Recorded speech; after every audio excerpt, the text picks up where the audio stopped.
Oke, assalamualaikum warahmatullahi wabarakatuh. Kembali lagi bersama Budi Bodong. Karena ini trip mau mau ngetrip, kita mau perjalanan ke arah Banten lagi kali ini. Jadi sebelum ngetrip kita mau persiapan dulu. Kita mau cek-cek mesin. Jadi setiap mau ngetrip itu kita harus pagi-pagi sebelum mesin dinyalakan itu kita harus persiapan buat cek mesin, cek oli, radiator seperti itu.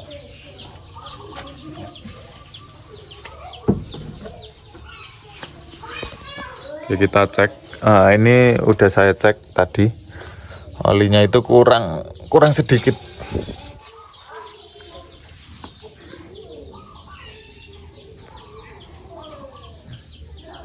Tidak kelihatan nih. Tidak kelihatan ya, saya kurang fokus lor. Saya cek tadi kurang, pokoknya intinya kok tidak bisa fokus kameranya.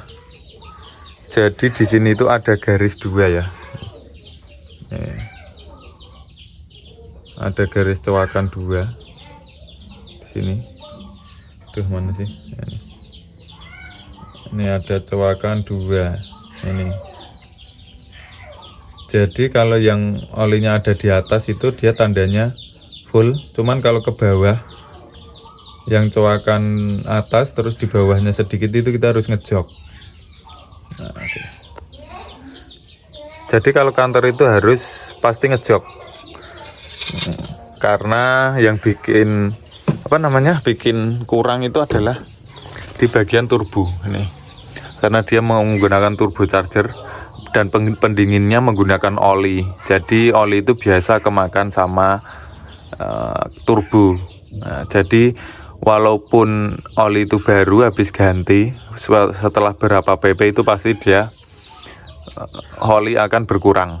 Nah kayak gitu, jadi harus dicek. Kalau tidak dicek, oli ini bisa habis di bagian mesin, ini bisa habis oli kalau sudah parah. Kalau untuk normal ya, untuk truk normal paling tidak dari Magelang ke Jakarta itu kurang lebih di 1000 km. Kalau yang untuk normalnya itu 3 pp itu biasanya ngejok, itu yang normal. 3 pp baru ngejok kurang lebih di 3000. Kalau yang udah agak soak, udah agak kurang normal itu paling 2 pp. 2 pp itu udah ngejok sekitaran setengah liter. Kadang kalau yang udah agak parah itu bisa 1 liter 2 kali trip. Itu biasanya cartridge ya, cartridge-nya di bagian ini turbo. Lupa, turbo itu dia udah agak goblak atau longgar bagian cartridge itu biasanya dia juga makan oli. Jadi hati-hati kalau untuk kantor. Lain kalau di Isuzu ya, kalau di Isuzu itu enggak khawatir oli berkurang, karena pendingin turbonya itu dia menggunakan air. Jadi dia tidak mengurangi oli. Cuman kalau di Canter itu dia menggunakan oli, jadi harus sering-sering kalian ngecek. Hati-hati, karena penyebab dari cepat turun mesin itu karena oli selalu berkurang. Jadi pelumasan di mesin juga berkurang. Ya kayak gitu. Makanya sering nge-gym di jalan. Terus umur mesin tidak lama itu disebabkan salah satunya itu turbo. Nah, karena dia makan oli kayak gitu.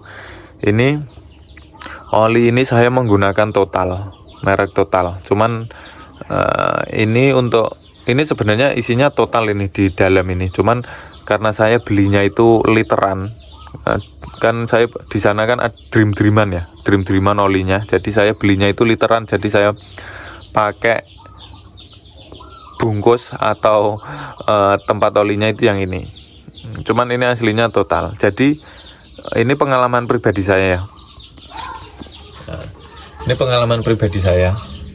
Saya menggunakan Meditran S, SX itu saya udah pernah pakai. Bukan saya mau menjelek-jelekkan brand ya. Ini untuk buat bahan pertimbangan juga buat kalian. Saya membandingkan sama menggunakan Total, itu memang lain. Kalau di merek yang merah ini ya, merek yang merah ini seperti yang ini itu satu pp 2 pp itu mesin udah apa ya, mesin udah lain bunyinya, udah nggak nyaring lagi lah ibaratnya, udah kemrosak, kalau orang Jawa bilang itu udah kemrosak, dan suara mesinnya itu udah kasar. Nah, gitulah intinya, mesinnya sudah kasar. Sedangkan menggunakan total itu 3 pp 4 pp itu masih suaranya masih enak loh, suaranya masih apa ya, intinya nggak kasar lah, intinya mesinnya itu nggak kasar, dan olinya itu berkurangnya nggak cepet. Ini itu Jakarta PP apa 2 pp ya, 2 pp itu paling enggak setengah liter ngejok, paling enggak setengah liter sampai setengah liter lebih, kadang tergantung perjalanan. Cuman kalau setut itu olinya berkurangnya lebih cepat karena turbo selalu bekerja dan lebih panas, jadi oli berkurangnya lebih cepat juga kayak gitu. Dan setelah saya menggunakan total ini lain loh, ini udah dapat berapa pp, ini kan baru ganti ya olinya, saya itu baru dapat sekitaran 2 pp, itu ngejoknya ada setengah liter, alah paling seperempat liter itu kayaknya, tidak salah, karena turun dikit, cuman dari garis itu cuman turun dikit, biasanya itu turunnya agak ya kurang lebih di setengahan liter, ini naik dikit ya, paling tidak di seperempatan liter. Jadi memang untuk daya apa ya, dia tidak terlalu menguap, intinya kalau pakai total ini olinya tidak terlalu menguap terkena panas, terus daya apa ya, pelumasannya juga bagus ya, ini juga bagus. Pokoknya intinya oli ini lumayan rekomendasi buat mesin kalian, mesin diesel kalian kayak gitu. Ini pengalaman. Oke, habis ini udah pengecekan oli ya, habis ini kita jok. Terus jangan lupa juga air radiator. Terus yang mau nanyain zoom in, banyak yang nanyain zoom in, tuh zoom innya saya gantung di sana, zoom innya. Zoom in. Ini zoom in. Oke, kita cek air radiator. Nih, saya cek air radiatornya. Saya pakai coolant. Ini.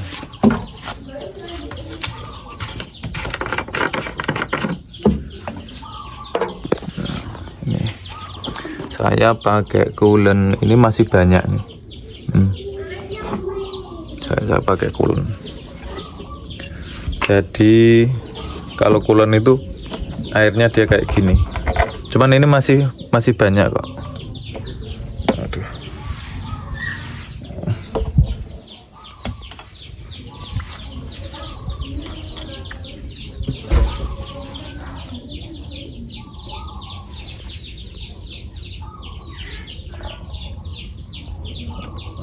Nggak keluar. Nah ini kalau air coolant, saya pakainya air coolant yang seperti ini, itu bagus. Nah, oke. Kita jok sedikit aja karena masih banyak. Air radiator itu juga nggak boleh penuh-penuh, nggak boleh penuh-penuh, karena kalau di saat panas kita memang harus menyiapkan rongga. Karena di sini kan sudah ada ini ya, takaran full, low ini kalau terendah. Ini kalau mau habis di segini, ini kalau full segini. Kalian tambahin dikit segini tidak apa-apa. Kenapa harus tidak boleh penuh? Karena biasanya kalau mesin panas itu kadang air meluap ke sini, meluap kembali ke tampungan. Habis itu nanti kalau di mesin itu kurang, yang di sini yang disedot lagi ke sana kayak gitu. Itu yang paling penting. Karena kalau air radiator ini habis juga itu, mesin juga bisa ngejim karena panas. Terus cinder cob itu dia bisa bengkong atau ya kalau saya menyebutnya cinder cobnya bengkong karena dia bisa gelombang-gelombang terkena panas jadi tidak rata kayak gitu. Itu juga lumayan. Kalau cinder cobnya kena itu saya pernah perbaiki itu di sekitaran 7 jutaan. Perbaikannya itu sekitar 7 jutaan. Jadi cinder cob yang bagian atas itu dicopot terus dikepras atau diratakan, ganti packing, udah kayak gitu aja. Itu kalau cuman di bagian cinder cob. Belum nanti kalau nge-gym, baret, seher, baret keburing, nah itu wah itu lain lagi, bisa turun mesin kayak gitu. Jadi cinder cob itu baru permasalahan yang ringan. Nah, nanti kalau udah kena cinder buring ke seher, itu baru turun mesin lor kayak gitu. Jadi kalau mau ngecek secara fisik aja itu bisa. Saya juga udah sering ngomong, mesin yang bagus itu pasti mesin yang kering, tidak ada noda-noda oli atau semacamnya. Nah, itu yang bagus karena berarti tidak ada kebocoran atau tidak ada barang yang error lah istilahnya, nggak ada mesin yang error dan mesin bekerja secara sempurna gitu. Cuman saya minusnya mesinnya itu cuman di bagian ini nih, di bagian exhaust mesin atau bagian pembuangan di mesin itu saya bocor, makanya dia hitam-hitam kayak gini. Ini kan agak hitam ini ya, nih agak hitam. Itu cuman di bagian packingnya udah saya periksakan, udah lama. Jadi ya itu tadi saya juga udah pernah ngomong kayaknya. Jadi di bagian pembuangan mesin itu untuk menyambungnya ke knalpot itu ada bagian yang bocor. Jadi kalau di brake dihidupkan atau exhaust brake dihidupkan itu sisa pembuangannya atau sisa di knalpot itu naik ke atas. Nah, dia keluar dari sela-sela atau yang knalpotnya bocor tadi. Nah, kayak gitu, makanya dia balik ke sini. Ini makanya hitam-hitam.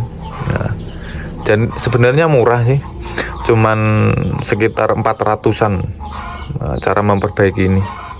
Saya udah periksakan ke bengkel, harganya untuk harga perbaikannya kurang lebih seperti itu. Cuman apa ya, saya masih belum mau memperbaikinya karena kalau ini sih tidak apa-apa sebenarnya, nggak terlalu ngaruh juga. Paling exhaust brake-nya yang nggak bekerja secara maksimal karena dia keluar ya, untuk tekanan exhaust brake-nya keluar, kayak gitu. Cuman belum parah banget sih ya. Belum parah banget, masih oke. Jadi makanya masih saya biarin dulu. Kalau menyangkut untuk kerusakan yang lain ntar menular ya itu baru langsung diperbaiki. Cuman kalau ini masih oke, nggak ngaruh ke apapun. Paling cuman kotor di bagian mesin kayak gini, hitam-hitam ya, karena bekas sisa pembuangan ya. Oke, yang sini kan oke, kering-kering semua, ini nggak ada kebocoran. Kita lihat yang sebelah sana.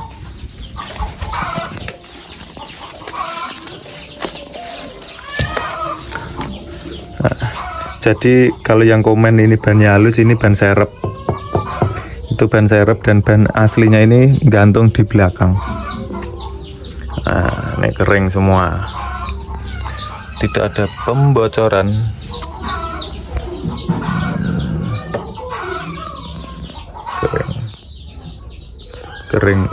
Kering masih oke, aman.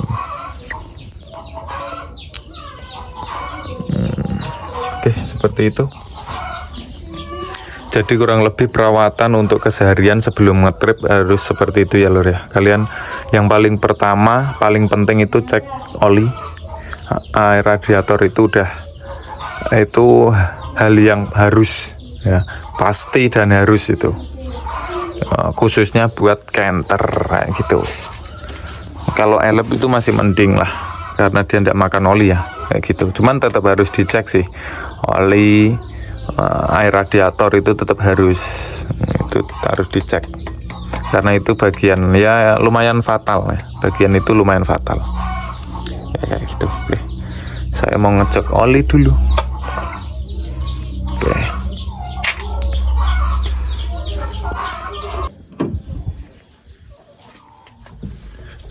aduh ya Allah.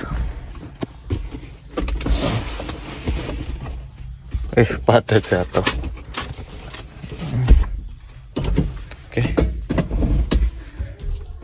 jadi diusahakan kalau mau start mesin itu kalau bisa dibiasakan itu injak kopling ya. Injak kopling baru kita start ya.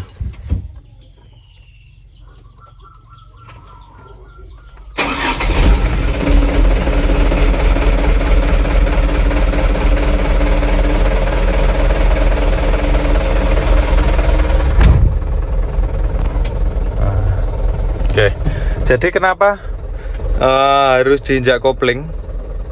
Itu sebenarnya tidak. Kemarin kan ada juga pertanyaan, itu pertanyaan udah lama sih. Kenapa setiap start mesin harus injak kopling? Sebenarnya tidak harus. Karena itu kalau menurut saya pribadi itu tidak ngaruh ya sebenarnya. Itu kopling itu kan hanya memutuskan putaran mesin ke roda. Nah, itu kerjanya kopling. Dan itu sebenarnya kalau saat mesin di start itu tidak ada hubungannya. Yang ditakutkan setiap start harus ngopling itu adalah ini. Kalau gigi itu masuk. Jadi kalau gigi itu masuk di starter itu truk bisa langsung jalan kayak gitu. Jadi itu yang ditakutkan. Nah, jadi harus kebiasaan kalau bisa itu start di kopling karena bahaya. Di starter langsung jalan nanti gimana? Nah, kayak gitu. Jadi fungsinya cuman itu aja, antisipapi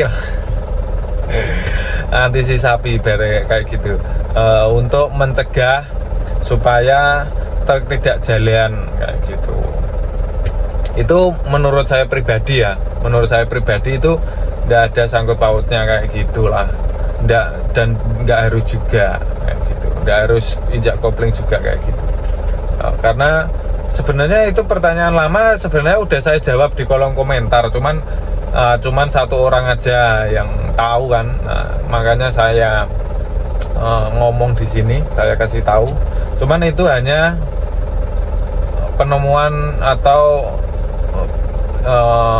pendapat saya pribadi sebenarnya. Mungkin kalau menurut orang-orang lain tidak tahu kenapa alasannya.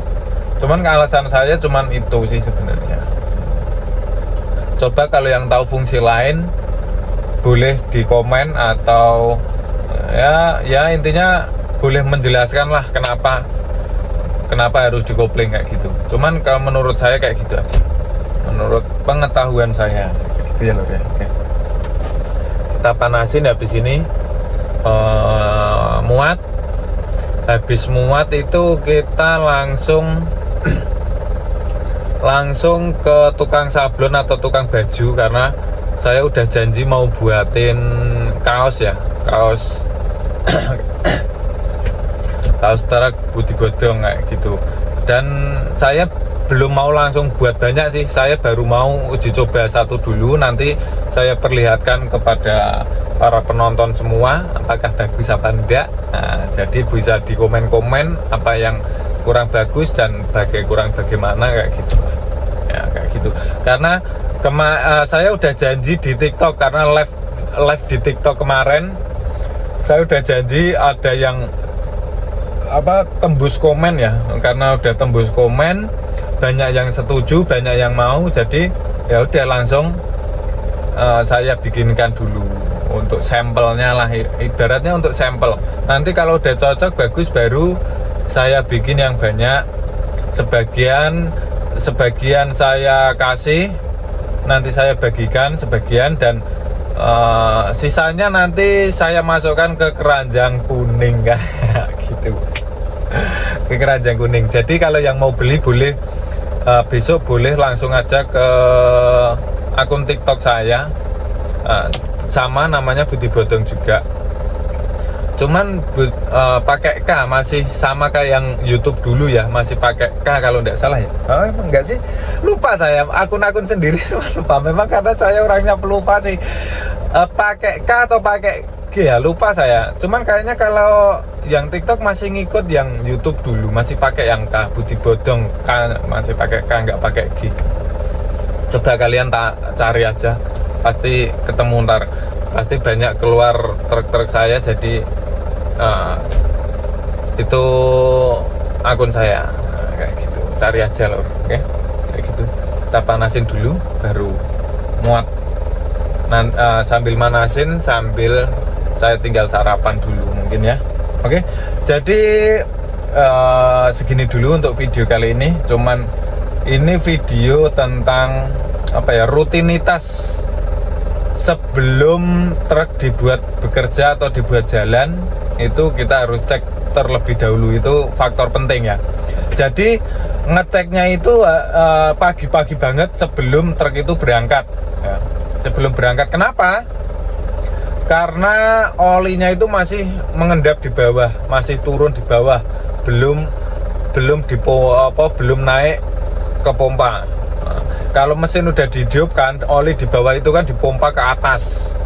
Dipompa ke atas. Kalau udah dipompa ke atas, otomatis kita tidak bisa menakar seberapa banyak olinya. Karena kalau yang pakai itu kan ada takarannya, ada strip 1 dan strip 2. Harusnya kalau oli yang bagus itu ada di strip 2, tidak kurang dan tidak lebih. Kalau lebih sebenarnya boleh, cuman jangan terlalu banyak. Kalau terlalu banyak itu penyebabnya mesin agak berat, tarikannya agak berat karena terhalang oleh kebanyakan oli kayak gitu. Cuman bagus sih sebenarnya kalau kelebihan dikit itu tidak masalah.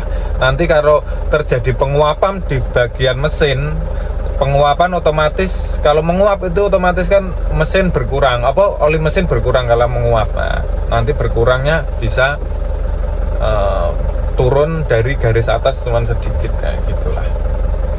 Jadi perlu dicek ya. Ingat, di garis bawahi kalau canter itu olinya berkurang, walaupun truk baru dari pabrik itu, sampai muncul baru dari pabrik pun, profitan pun itu tetap oli akan berkurang kalau di canter. Nah, itu yang harus kalian tahu. Kalau yang udah tahu tidak masalah, karena kebanyakan kalau supir-supir yang udah megang kantor itu rata-rata udah tahu. Cuman untuk bagi para pemula-pemula yang baru megang kantor atau baru megang di truk, itu biasanya kurang paham. Taunya olinya ya kayak gitu. Dan jarang dicek. Itu bahaya banget, bisa mengurangi umur mesin atau bisa mengakibatkan turun mesin dalam jangka pendek ya, seperti itu. Karena ya gimana, kalau olinya itu berkurang terus, lama-lama olinya kan habis ya di dalam mesin dan tidak ada pelumasan, itu tetap lama-kelamaan enggak lama lah, ibaratnya enggak lama itu pasti turun mesin ya gitu. Itu yang harus dicegah. Oke, seperti itu ya. Itu adalah pesan dari saya lah. Oke lor, terima kasih. Seperti biasa, like, komen, dan subscribe-nya. Oke lor, agar Budi Bodong bisa lebih berkembang lagi dan mungkin bermanfaat bagi kalian semua. Oke, terima kasih. Bye bye.